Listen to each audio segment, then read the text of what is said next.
Did you know that most people in the world are not getting the maximum benefits from yoga science because they have a wrong notion of what it is?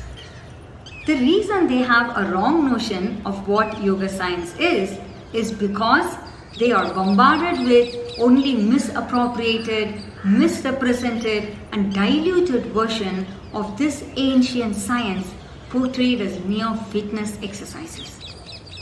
In part 2 of this video, you will understand the ultimate purpose of all the yoga tools and how they offer solution for all areas of your life, including your physical health, relationships, spiritual growth, and so much more. Namaste.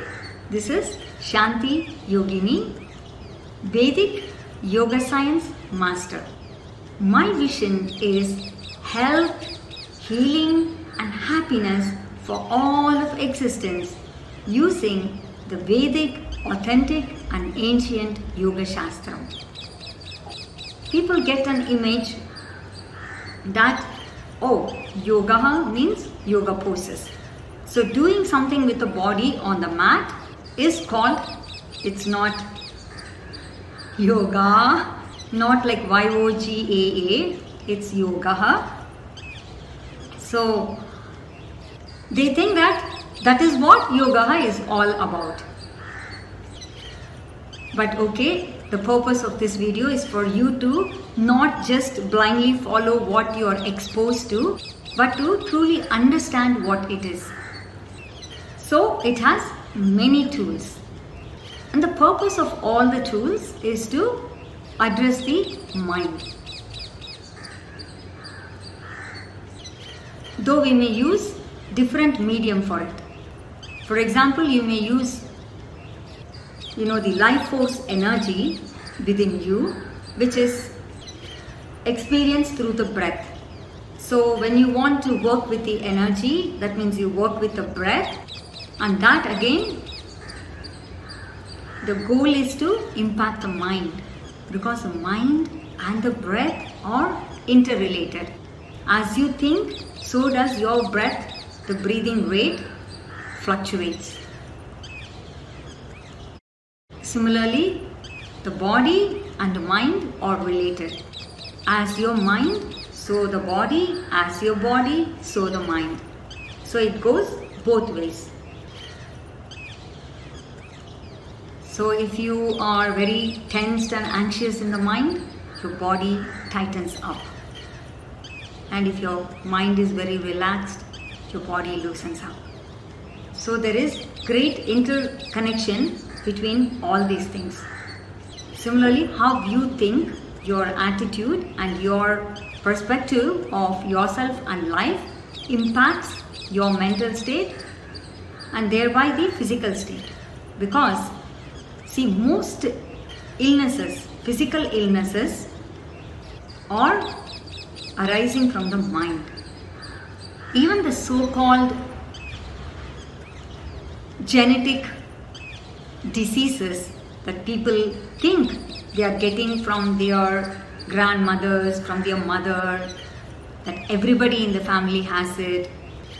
But all that also is actually showing forth in the person's life because of their stressful mental state. If this person has the ability to keep the mind calm in all situations, then whatever is the genetic disease, it only stays in the seed form and it never really sprouts, never germinates. So keeping the mind calm really addresses all areas of your life, because when the mind is calm, your immune system becomes strong, your health is maintained, your body stays flexible, therefore you are less prone to injuries, you have better mobility, and when the mind is calm, your intellect, which is the decision making faculty of the mind, it functions better, there is more clarity, and you make right choices, right decisions. And when the mind is calm, your relationships improve, because you're not just screaming, shouting, you're not impatient, you're not just showing to others how upset you are, how irritated you are, how disappointed you are, and or how you have to prove yourself right. Like, all those things drop off. And in the still mind, when you interact with people, even if you think that what they are doing is not right, you don't react. You just learn to let go, and you say, I will not let this person affect my inner state. So that way your relationships improve, and when the mind becomes calm and still, that is when you are able to go deep within your spiritual part of your own being. You are able to go deeper and connect with the true core and essence within you.